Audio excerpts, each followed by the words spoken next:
ओम अस्मद्गुरुभ्यो नमः। ओम नमः परमऋषिभ्यो नमः परमऋषिभ्यः। ओम नमः परमऋषिभ्यो नमः परमऋषिभ्यः। नीलातुङ्गस्तनगिरितटे सुप्तमुद्बोध्य कृष्णं पारार्ध्यं स्वं शतिशतशिरःसिद्धमध्यापयन्ति स्वोच्छिष्टायां स्रजनिगलितं यावलात्कृत्य भुङ्क्ते गोदा तस्यै नमः इदमिदं भूय एवास्तु भूयः। काश्यपान्वय संजातं नारायण पदाश्रितं श्रीमन्नारायणं वन्दे यतीश्वर श्रीयाजुषम्। ओम अस्मद्गुरुभ्यो नमः. So today we will discuss the 25th Pasuram. Orutti maganai pirandu ஓரிரவில் ஒருத்தி மகனாய் ஒளித்து வளர தரிக்கிலான் ஆகி தான் தீங்கு நினைந்த கருத்தை பிழைப்பித்து கஞ்சன் வயத்தில் நெருப்பென்ன நின்ன நெடுமாலே உன்னை அருத்தித்து வந்தோம் பறை தருதியாகில் திருத்தக்க செல்வமும் சேவகமும் யாம்பாடி வருத்தமம் தீர்ந்து மகிழ்ந்தேலோர் எம்பாவாய். This is the Pasuram. So we'll ask Hariniji and Appinaji to please sing. Swami. ஒருத்தி மகனாய் பிறந்து ஓரிரவில் ஒருத்தி மகனாய் ஒளித்து வளர தருக்கிலானாகி தான் தீங்கு நினைந்த கருத்தை பிழைப்பித்து கஞ்சன்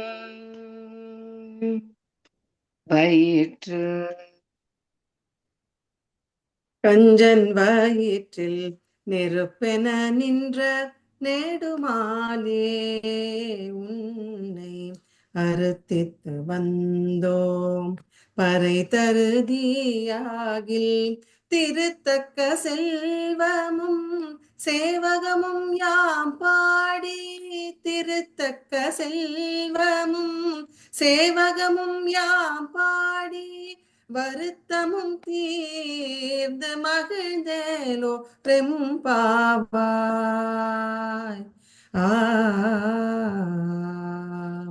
ஆண்டாள் திருவடிகளே சரணம். அடேன் சுவாமி. ஆண்டாள் திருவடிகளே சரணம். Thank you. Okay. So another beautiful Pasuram. So in this Pasuram, so we'll first go through the external meaning and then we'll get to the internal meaning. So orutti maganai pirandu, that he is someone who took birth to one lady. Okay.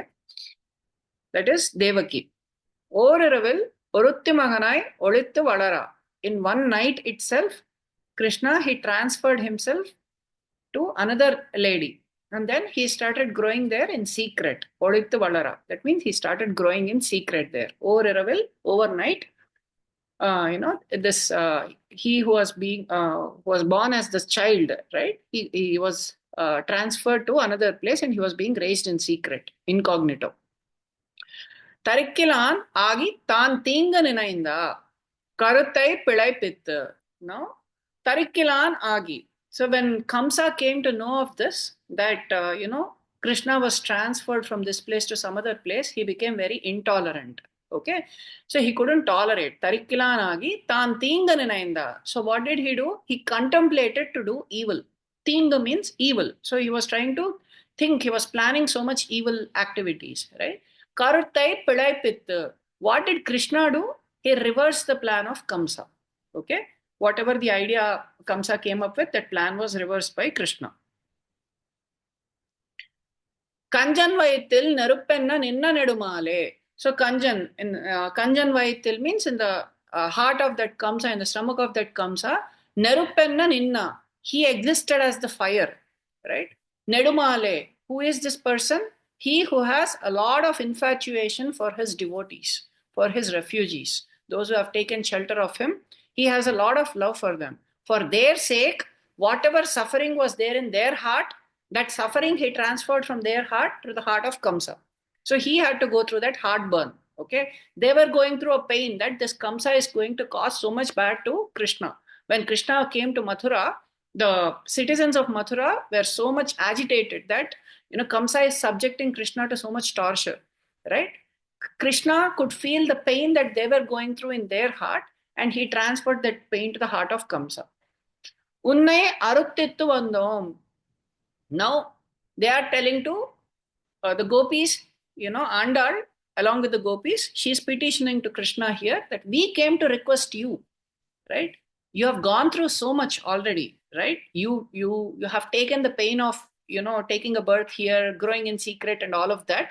But we really don't want you to go through any more pain. All we came is to request you, right? Paraitarudhiyagal, if you grant us our wish, right? Tiruttakka Selvamum, Sevagamum Yampadi. So you are someone who is the wealth. Tiruttakka Selvamum, you are the wealth of Mahalakshmi. Sevagamum, you are the valor, right? We want to sing about this nature of yours, right? Yampadi, we want to sing about this. Until yesterday, our situation was that we couldn't even sing about you. Today, we want to sing about you. Varattamam Tirandu Mahalindu. So now that our we got relief from this grief. Now, happily, we want to sing about you, right? This is our vratam.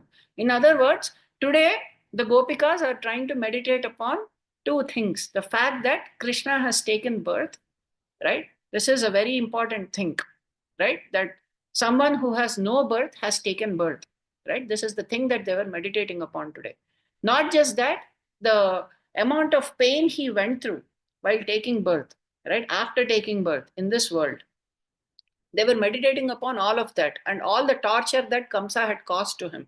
But somehow Krishna, being Krishna, he was able to torture that Kamsa back, right? This is the glory of Krishna. That glory of Krishna is something that they couldn't sing until the previous day.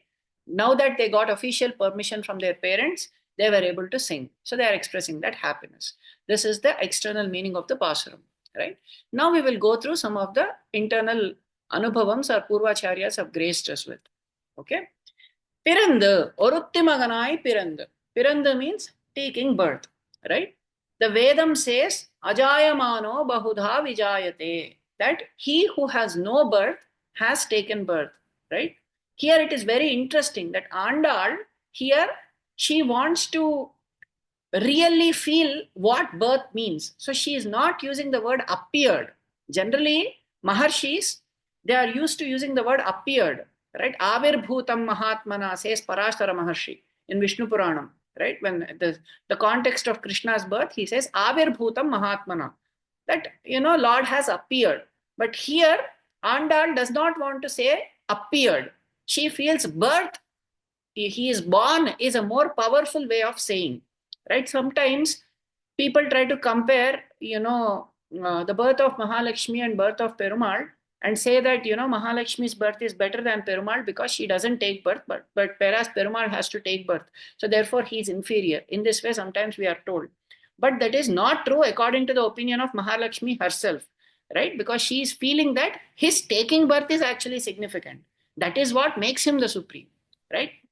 In other words, these are all poetic anubhutis, okay? These are all different experiences, poetic experiences, right? To make, one person higher and one person lower and so on. It's not like one is higher or one is lower, but the point here is that, Andal, she's saying that his taking birth is actually significant. Why? Because, he really has no birth out of karma. Previously, we discussed the example, right? Someone like a parent does not really have to enter a manhole if a child falls into the manhole, right? There are several other means by which the child can be pulled out, or the child need not be pulled out.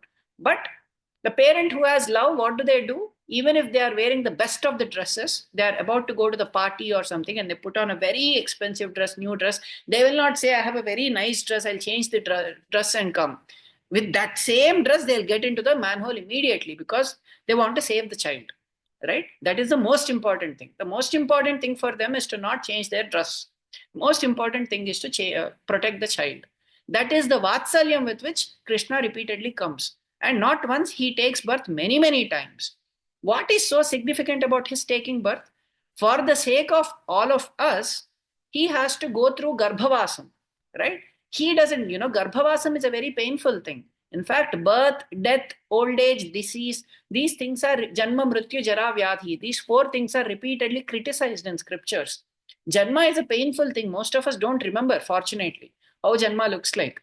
But the Bhagavatam and other Puranas describe how painful the process is. The child inside the womb, prays out of helplessness, because they are so restless. They want to come out.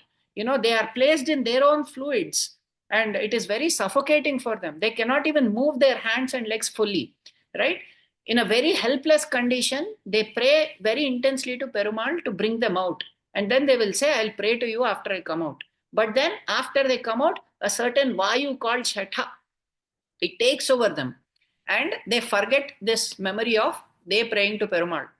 And after coming out, they try to enjoy. So that is what happens inside the womb. So it's actually a very, they're filled with all that amniotic fluid and all of that. So it's very uncomfortable inside the womb for the child.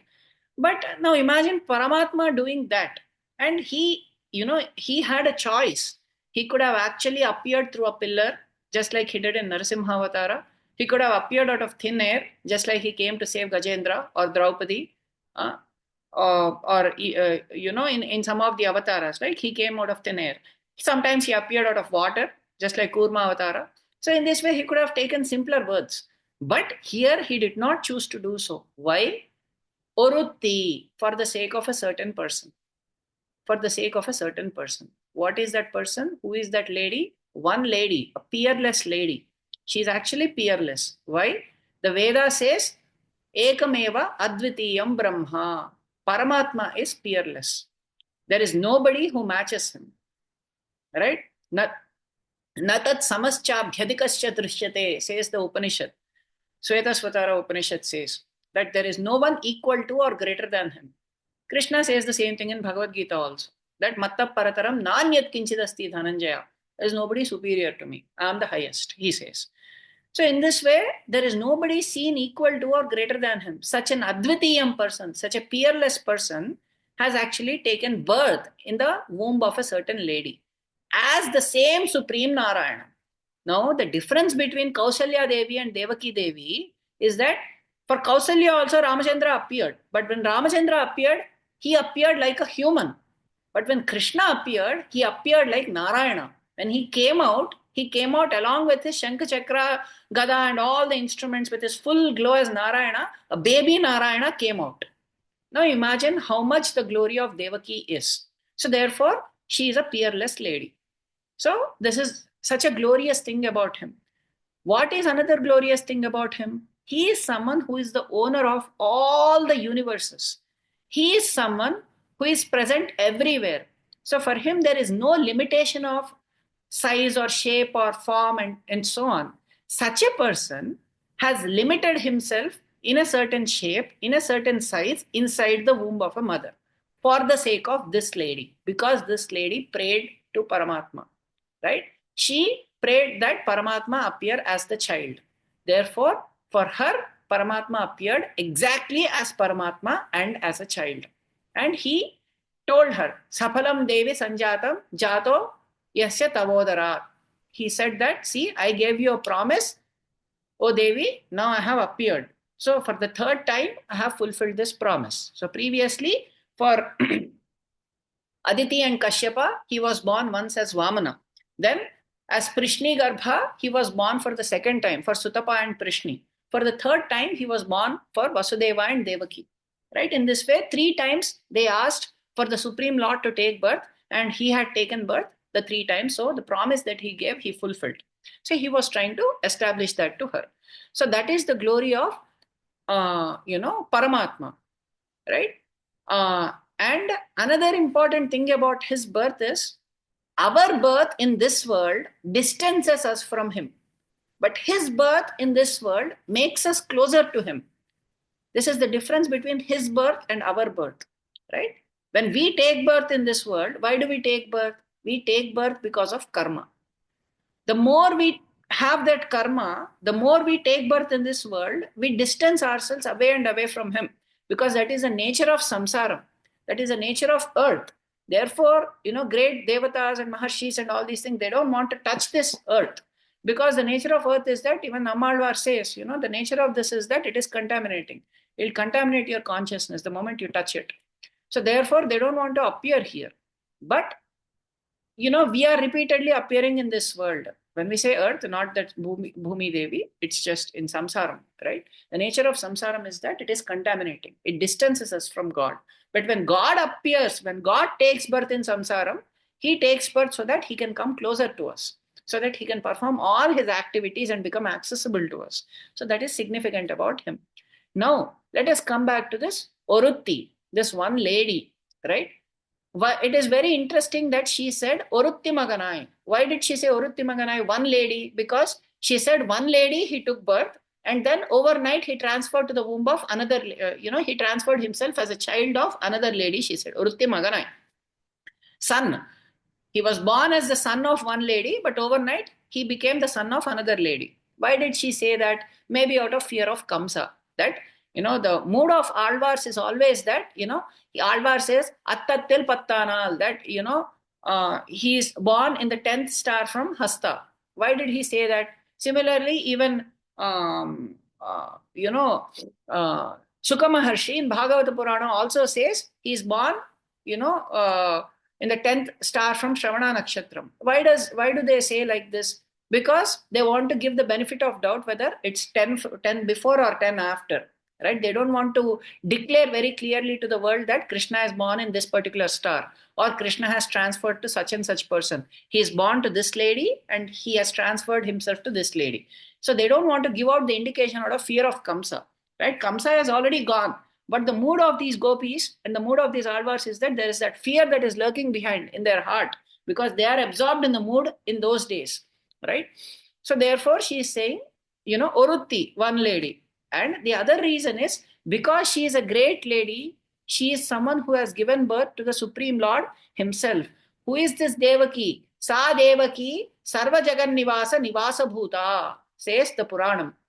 That this Devaki is who, in whom Sarva Jagat Nivasa, that means the Paramatma, who is the residing place for the entire cosmos, has chosen to reside in the womb of Devaki. That is how great this Devaki is.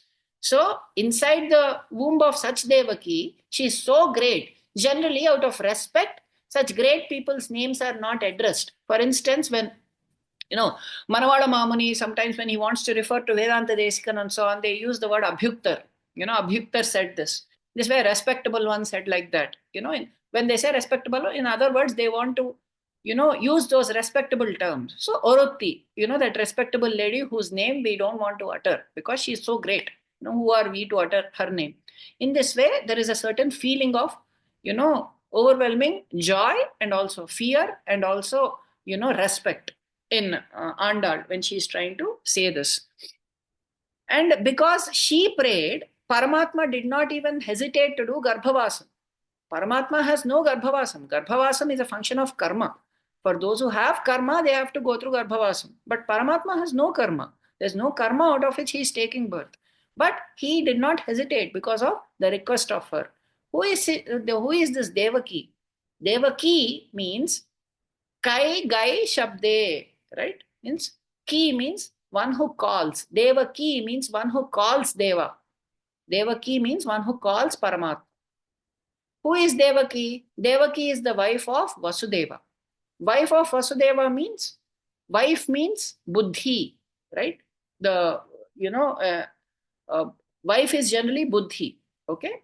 The Puranjanopakhyanam in Bhagavata Purana clarifies this, that wife represents buddhi, right? So that means the nature of buddhi of a person should be such that it should be always trying to call God. In such a person's mind, Paramatma appears. When your buddhi is always such that it is always calling God, Devaki means she who calls God. So that is the nature of the buddhi of the person. In such a person's mind, Paramatma actually appears. Maganai. So he actually chose to become a child. What kind of a child? Ramachandra, after being born, after so many days, after he grew up, that's when he started obeying the orders. And he got the fame that he was obeying orders, right? Very obedient son. That is why he kept the word of Dasaratha, even till the, that was the entire Ramayana, basically. But Krishna obeyed the next second. As soon as he was born, he obeyed the order. Such an obedient child. So truly he was indicating that I am the child. Right? Just like children are meant to obey the parents' orders, Here, she is trying to obey, Krishna is trying to obey the order of Devaki, because Devaki said, Kamsa, if he sees he is going to kill you, please retract your hands. And he immediately retracted his hands. He appeared with all 4 hands, but he retracted his hands upon the order of Devaki Devi. So this is how he actually became a child of this lady Devaki. Orutti, in one night, orutti maganai olittu valara. He transferred himself to another lady's, and he became that lady's child, and there he was trying to grow incognito. What was that orutti? That night itself was very peerless in nature. Why? How much that particular night accomplished? The peerless night was that night on which the peerless Lord took birth to create an amazing history for the world, right? Krishnavataram, that night became the cause of Krishnavataram. And today, so many poets over centuries have recited about Krishnavataram. So many Bhagavatas have meditated upon Krishnavataram, and they all got delivered. That night became the cause for that Krishna to appear. So that night itself was peerless in a certain sense. That night liberated the parents of Krishna. That night has the ability to liberate everybody. Just like that night, as soon as Krishna was born, immediately the handcuffs and the leg cuffs of Devaki and Vasudeva got released. So that is the nature of that night. That Janmashtami is such a beautiful night that that night is capable of releasing one from samsaram altogether. That is the glory of that night. That night was the night that gave Yamuna a lot of mercy, because Yamuna got an opportunity to worship Krishna. Therefore, today we are left with the pure waters of Yamuna. That purity came to Yamuna because of that night. That was the night on which Krishna got transferred to Yashoda Devi, and Yashoda Devi got that glory because of that night. And that was the night on which Maya also got transferred, and she announced Kamsa's death. That was the night that became the cause of Kamsa's onset of death. That was the night on which Yashoda got Krishna. That was the night on which the supreme light was born. What is night? Why did Krishna choose to be born on a night?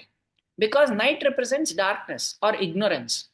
So the need for light exists only in ignorance, right? Only in darkness there is a need for light. In broad daylight, nobody will carry a lantern with them or a torch with them when there is broad daylight. You need that only in night. That is the reason why Parasara Maharshi says, Tato Akhila Jagat Padma Bodhaya, right? For awakening the entire world, which was filled in darkness of ignorance, right? It was completely just like he compares this to Akhila Jagat Padma Bodhaya. He says that it was like a lotus which was completely closed, right? In order to, open that lotus, Bodhaya, Achyuta Bhanuna, a sun has to appear for a lotus to bloom. So in order for this shrunken or closed lotus of this world, which was closed out of ignorance, for it to bloom with knowledge, Achyuta Bhanuna, a sun called Achyuta appeared. Where does sun appear? Sun appears in Purva Sandhya, right? On the eastern horizon, the sun appears. So what is the eastern horizon on which the sun appeared? Sun called Achyuta appeared. He appeared on Devaki Purva Sandhyayam. In this way, Parasara Maharshi says very beautifully that Tato Akhila Jagat Padma Bodhaya Achyuta Bhanuna Devaki Purva Sandhyayam Avirbhutam Mahatmana, says Parasara Maharshi in the Vishnu Puranam, describing the birth of Krishna. So that is the glory of that night. Now, Orutti, Yashoda, she was another peerless woman. What is the peerless nature of Yashoda? She was someone who got the unique opportunity of being called the mother of Krishna. Devaki did not get that opportunity. In fact, Krishna did not cry or did not even drink milk at Devaki's place. But he cried after coming to Yashoda's place. He drank milk after coming to Yashoda Devi's place. So Yashoda Devi got, a certain peerless position because she was the one who came to be called as the mother of Krishna, right? She was the one who got the unique fortune of experiencing all the Balya Leelas of Krishna. And these Balya Leelas are nothing but Brahma Leelas. They are all the glories of Paramatma himself, right? She was the one who could tie the Supreme Lord, right? To a mortar grinding stone. She was the one who could tie the Supreme Lord. What kind of Supreme Lord? That Supreme Lord in whose stomach the entire universe resides, that stomach she could tie, right? That Supreme Lord became bound to her love. So that is how peerless she was. Now, that means the entire powerful force of the universe is hiding in the yard of Yashoda. In this way, several great poets have sung the glory of Yashoda, right? Now, who are these two peerless ladies, right? One is Devaki, the other one is Yashoda Devi. Who are these two peerless ladies? We know Mantro Mata Guru Pita, that Mata represents mantra, right? Then who are these two ladies? Both are Matas of Krishna. So one is the Ashtakshari Mantram, the other one is Dwadasakshari Mantram. What is the difference between the two? Ashtakshari Mantram tells about a tattva called Narayana. The Dwadasakshari Mantram talks about a tattva called Vasudeva. Now, among the various names of the Supreme Lord, right? Yesterday, we learned that all names refer to him, right? In discussing about the topic of Indra, we learned that all the names really refer to him. That is why he is called Shabda Sahaha. That is one of his names in Vishnu Sahasranamam. Shabdatiga Shabda Saha Shishira Sarvari Kara. This is how the line goes, right? So Shabda Sahaha means he who is, he who responds to all names, right? Although he has so many names, three names stand out. They are called Vyapaka Namas. The other ones are called Avyapaka Namas. Vyapaka means the names that indicate his pervasiveness are called Vyapaka Namas. Avyapaka Namas are those that do not talk about his pervasiveness. There are certain words, that talk about his all-pervading nature, right? Those are Narayana, Vasudeva, and Vishnu. These are the only three words that talk about his pervasiveness. If you say Madhava, it does not talk about any pervasiveness. All it says is he is the husband of Lakshmi. If you talk about Govinda, he is one who gives pleasure to the senses, right? Or he gives pleasure to the cows, right? In this way, you give a limited meaning for that particular name. Rama, he who gives pleasure, right? In this way, Krishna means one who attracts everybody to him, right? Karshanat Krishna. In this way, all these names have certain, limited connotations to him. That name is incapable of explaining his entire nature, right? Those are limited in a certain sense. But if you look at these three words, Narayana, Vasudeva, and Vishnu, Narayana, so all words express his pervasiveness. Vasati iti Vasuhu, Divyate iti Devaha. That means he who exists and illuminates things is called Vasudeva. Vyapnoti iti Vishnuhu, he who pervades. That means that name is indicating his pervasiveness. Although Vishnu indicates his pervasiveness, Vishnu does not indicate where exactly he pervades, right? He pervades, Vyapnoti iti Vishnu. Does he pervade everything? This doesn't answer, right? How does he pervade? It doesn't answer. Where does he pervade? It doesn't answer, right? Does it pervade at all times? It doesn't answer. So that means although it talks about pervasiveness, the word is still incomplete in a certain sense, right? That it's not describing the true nature of the Bhagavad Tattva, right? Now let's come to the word Vasudeva. Vasudeva also says Vasati iti Vasuhu Divyate iti Devaha. That means this Tattva exists and illuminates. That means this is the Tattva that is responsible for illumination of things, activation of things, for things to function. But where does it exist? How does it exist? How does it illuminate? All these things, this word does not answer, right? So therefore, in the Dwadasakshari mantra, another word is supplemented in order to complete the nature of Paramatma. So therefore, Bhagavate Vasudevaya, we are told, right? So Bhagavan, when added to Vasudeva, now these two words become complete, right? The Narayana word, on the other hand, it tells Naranam Ayanaha, that he exists in the Naras. And by existing in the Naras, Ayanaha, he supports all of them. By using the word Nara, we are already being told that he exists at all times, in everything, everywhere. all meanings are covered using this word. Therefore, this word has been identified as the highest, right? The Maharshis have identified that the word Narayana is the highest, right? There is no other name that can indicate Paramatma better than the word Narayana. This is Alogya Sarvashastrani Vicharya cha punah punaha idamekam sunishpannam dhyeyo Narayana sada or dhyeyo Narayano harihi. There are two different variations of that shloka, right? That this after examining Alogya Sarvashastrani Vicharya cha punah punaha, again and again they have examined all the scriptures, and idam ekam sunishpannam, they have concluded that this word alone is capable of representing Bhagavad Tattvam fully, that is Narayana. Now among Devaki Devi and Yashoda Devi, Devaki Devi represents the Narayana mantram. Why? Because he appeared as Narayana to Devaki, right?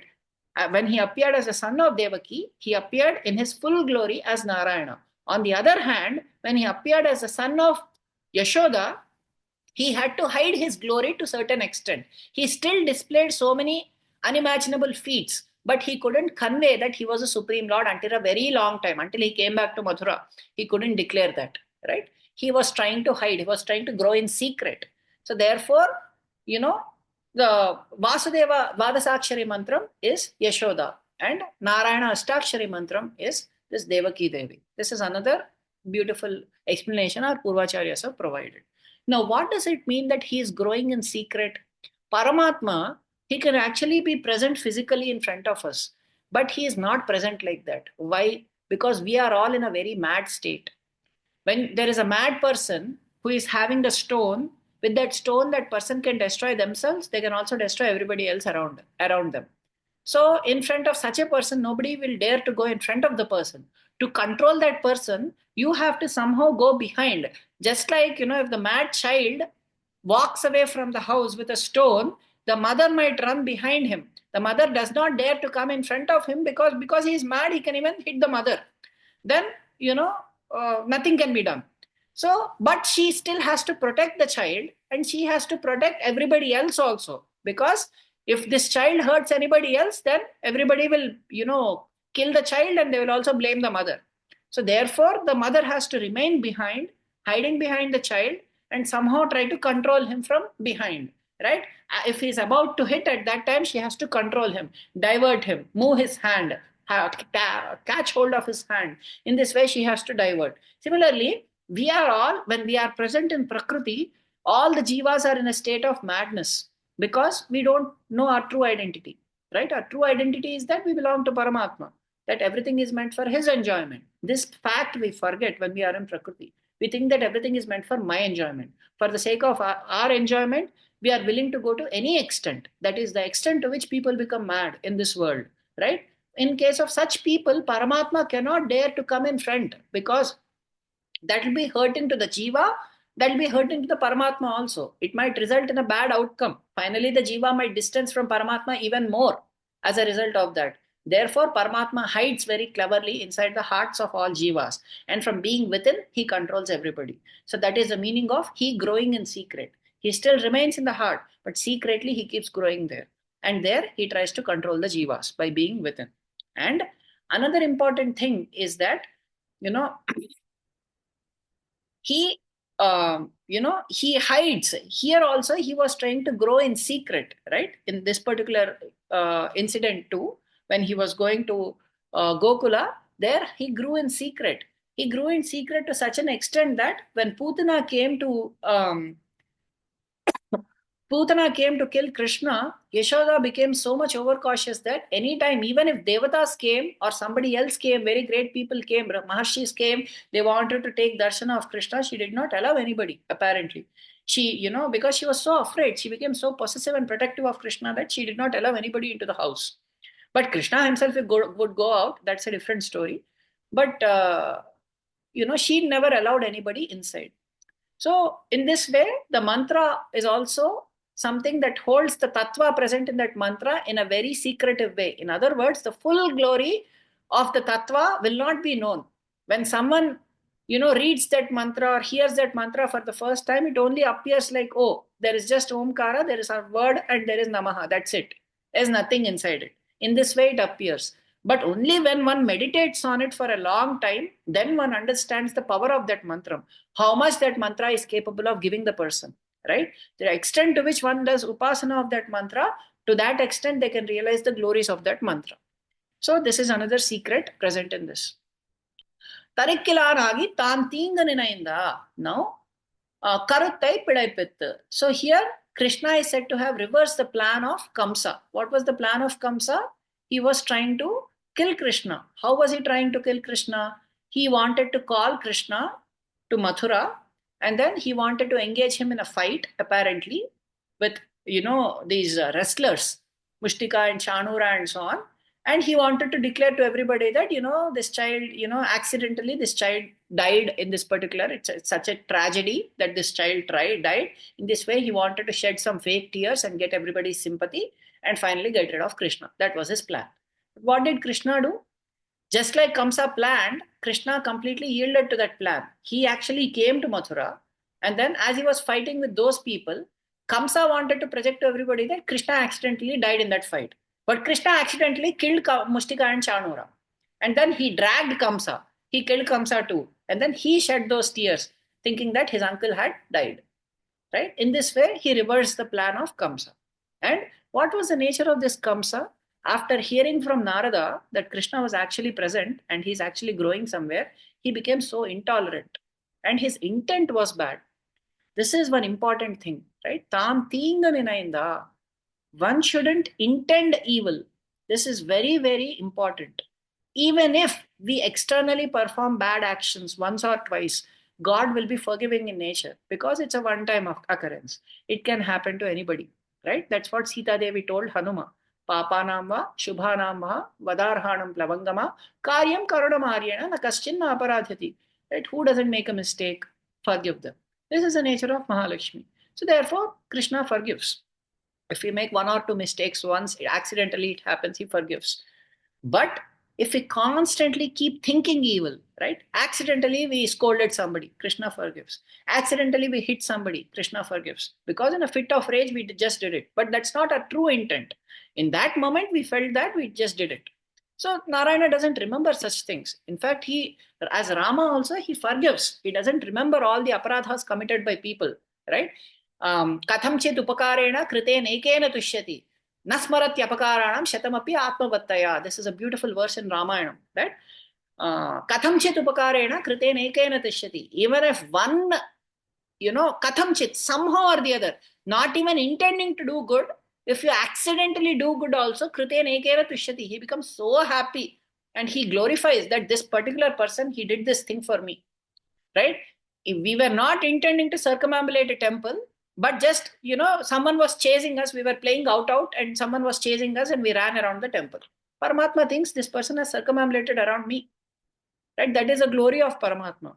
Katham chit upakarena. Even without intending, somehow if you do upakaram, kriten ekena tushyati. Even if one such thing is done, Paramatma will become so happy. But nasmarati apakaranam. You may do 100 offenses towards him. Nasmarati. He doesn't even remember one of them. Why? Atmavattaya, because he is a high soul. The nature of high souled people is that even if so many offenses are being committed towards them, they will not respond. But if we commit offenses towards anybody who takes shelter of such people, then they actually react. Narayana did not respond as long as Hiranyakashipu offended him. The moment he offended Prahlada hi yadadruhye hanishye, he said. If he tries to hurt Prahlada, I'm going to kill him. He promised that to the Devatas.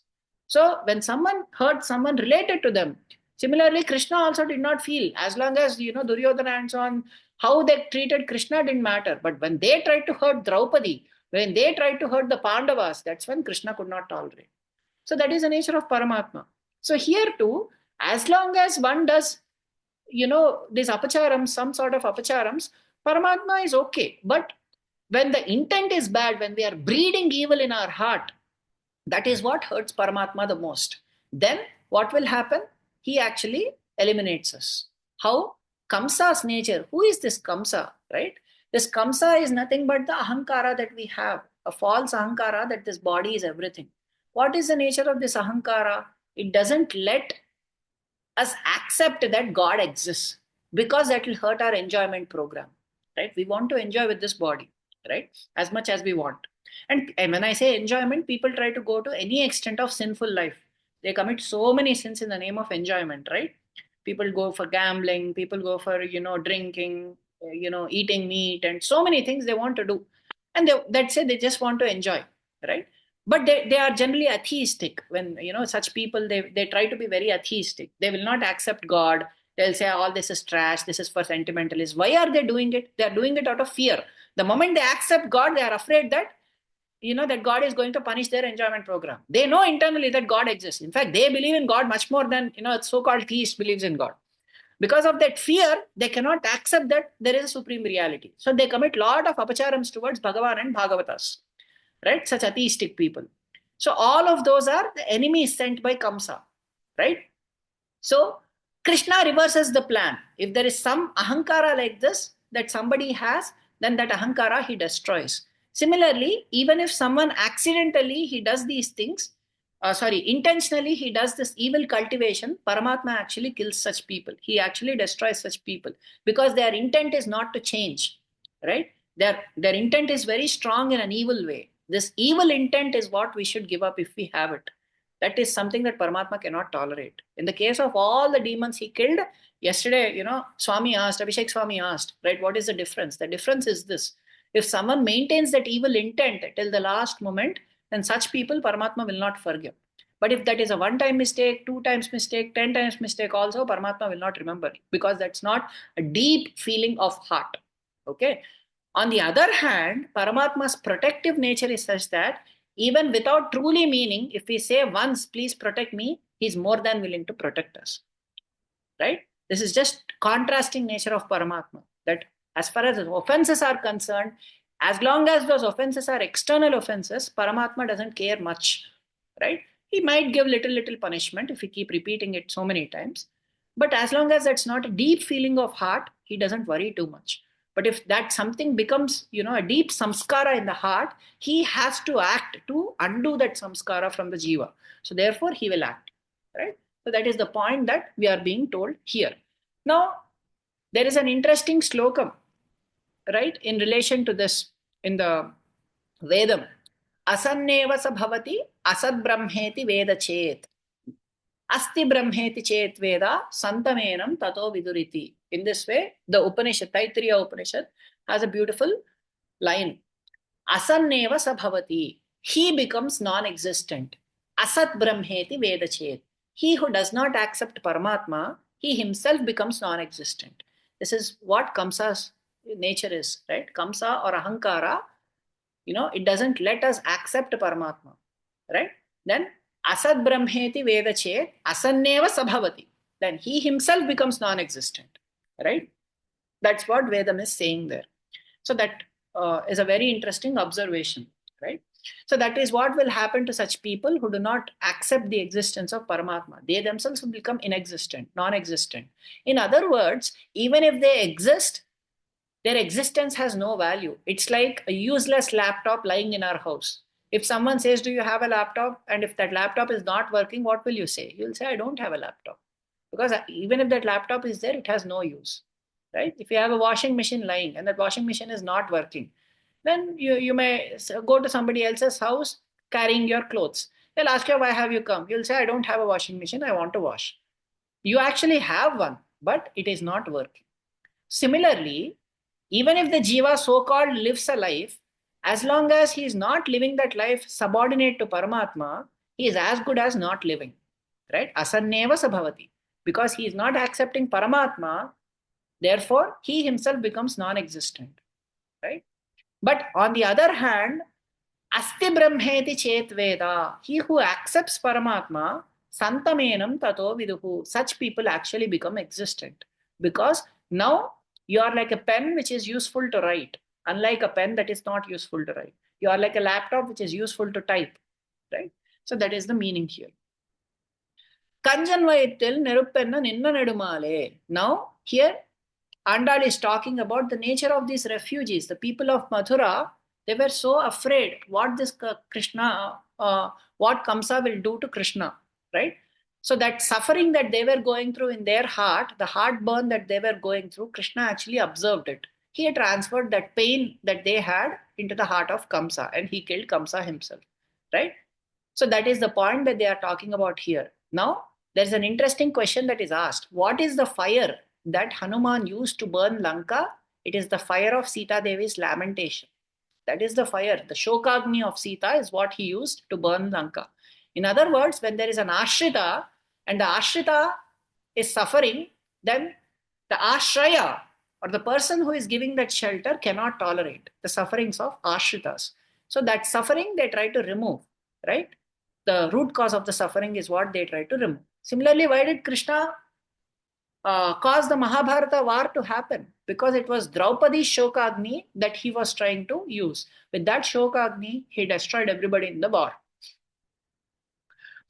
Unnai Arittittu. Now, they are trying to tell Krishna that we came to request you, Krishna. We don't want anything from you. All we want is you. You have already taken a lot of effort. You don't have to take the pain of going through a birth, growing in secret somewhere, killing so many demons and all. These are things we cannot tolerate. All we want is just you. Provide a vision of you to us. We are not someone who wants you to go through all these painful experiences in order to give us pleasure, in order to come to us. You already took all the pain to come till here, right? This is what we want. We just want your vision. Just show yourself to us. And Unnai Aruttittu Vandom. Now, what we have done is we have even ignored our own Prapanna Dharma and we have lowered your greatness by coming to you, right? Paramatma, your greatness is truly known when you yourself come and show yourself to us. But because of the restlessness that we have, because of the arti that we have, we want to see you, we want to experience you. Therefore, we were unable to contain ourselves. So we came all the way to you, right? Even this could cause a lowering of your glory. So please forgive us, but somehow show yourself to us. Parai Tarati Agal. Now you please grant us the wish, right? Tarati Agal. In other words, this granting is not even, our request to you is not the means. Your grace alone is the means. So there is nobody who can force Paramatma. Just because we force Paramatma, he is not going to respond to us. He responds at his terms. Bharata came and requested him. He did not respond immediately. He said, I'll come after 14 years. That is how he decided. So he will only respond when he responds. So we shouldn't think that our request to you is becoming the means. Nothing is the means. It is his grace alone which is the means. So, Tiruttakka Shalvamum. You are someone who is the wealth of Lakshmi Devi. What is Lakshmi Devi? Lakshmi Devi is such that everybody in the universe wants her. But this Lakshmi Devi, she herself wants the lotus feet of Paramatma. She wants that and the heart of Paramatma. That is a position that she seeks all the time, right? So therefore, you are someone who is even the wealth of that Lakshmi Devi. Sevagamam Yampadi. We want to sing about your valor. In other words, if one has Aishwaryam, everybody prays to Lakshmi Devi for Aishwaryam. Who possesses this Lakshmi Devi? Hrishchate Lakshmischa Patnyo. This Lakshmi is none other than the wife of that Narayana, right? One has that Aishwaryam. One should also have Viryam or valor to protect it. So Paramatma is someone who has two important features. Sriyapatitvam and Sarva Jagat Niyamakatvam. These are two important distinguishing characteristics of Paramatma, right? How do you distinguish Paramatma? In the Mukta, if you go to Vaikuntham, all the jivas look alike, right? Everybody looks alike. Then how do you distinguish Paramatma? Then Vyasa says that he has Sriyapatitvam. Lakshmi is only his wife, right? That is one way in which he is distinguished from all the jivas. And Sarva Jagat Niyamakatvam, right? This Sarva Jagat Karanatvam, all these are exclusive characteristics of Paramatma, right? So those are the qualities that we want to sing. And Yampadi, until yesterday we couldn't even sing. Now we can sing actually about you. So we want to sing about you. Varuttamam Tirindam Alindu. Being relieved of this grief of samsara, we want to sing about you. We are happy singing about you. In other words, the nature of Nama Sankirtanam of Perumal is such that one gets relief from samsara. This is something for which there are hundreds of references in the Puranas, in Itihasas also, right? We cannot even count the number of references. So many references to the point that when we keep glorifying Paramatma, we will get relief from the grief of samsara. Right? This is the nature of Paramatma's qualities. This is this beautiful Pasuram. So with this, we will try to conclude for today because it's already very late.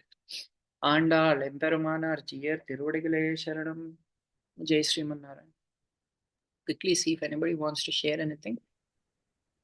Jai Shrimanarana Swami, very wonderful Pasuram, like you said.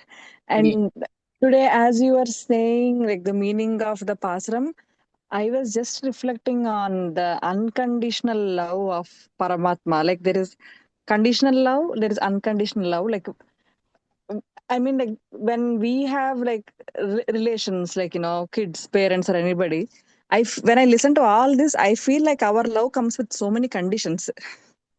Like kids have to listen to me, like or I need to, my parents have to agree or disagree, like there's so many things, right? But if you see Paramatma's that unconditional love, I feel like nothing what we experienced so far is parallel to that love he has for us. Yes, that is true.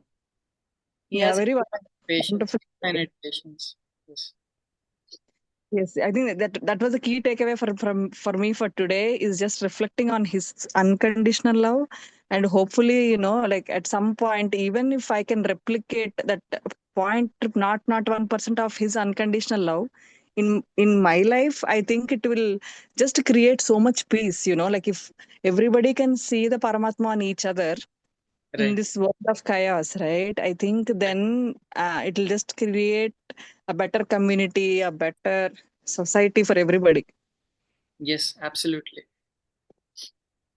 Amazing. Very Ramya ji. Thank you. Thank you, Adin. That's all. Yes. Anybody else wants to share anything?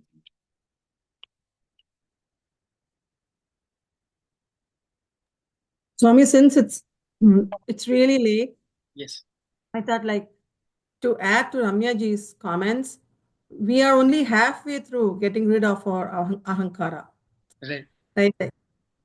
Like see someone who doesn't believe in exists, like he is supposed to have ahankara, right? Like as you mentioned a few minutes back. So we have gotten rid of some of our ahankaras, but we still have a long way to go. That is why like we could. So at least I'm happy that we are seeing the difference between unconditional love and conditional love. At least we are knowledgeable enough to distinguish, right? So that's a good comment. Now, the only thing that I want to say today is like the Tirutaka Selvam that you explained. Another meaning is Tirutaka means the Selvam which is equivalent to Lakshmi. So like one meaning that you mentioned is like Lakshmi is like Perumal is Rameshiyapati and all those things. But Tirutaka, the Taka in Tamil means equivalent to. So Tirutaka means we are coming here to ask you the Selvam which is equivalent to Lakshmi's. And what is Lakshmi's Selvam? Krishna, right? So indirectly, like she's saying that we want like Tirutaka Selvam. The Selvam that Lakshmi has, you give us something equivalent to what is Lakshmi is having. That is like no one other than yeah. And Sevagamam Yampadi is like we want to sing your praises and all those things. It was very nice and thank you so much. I like Jayashree Mami and I were talking before you joined the class. So looks like you have been in temple the whole day today, right? Yeah. So it's so nice of you to like come home and in spite of having a busy day at the temple, having the class, like thank you for doing it. No, thank you for giving this opportunity for me. Jai Shivanarayanan. Jai Shrimanarayana Swami, Adiyan taking leave with your permission. Thank you. Adiyan Swami. Jai Shrimanarayan.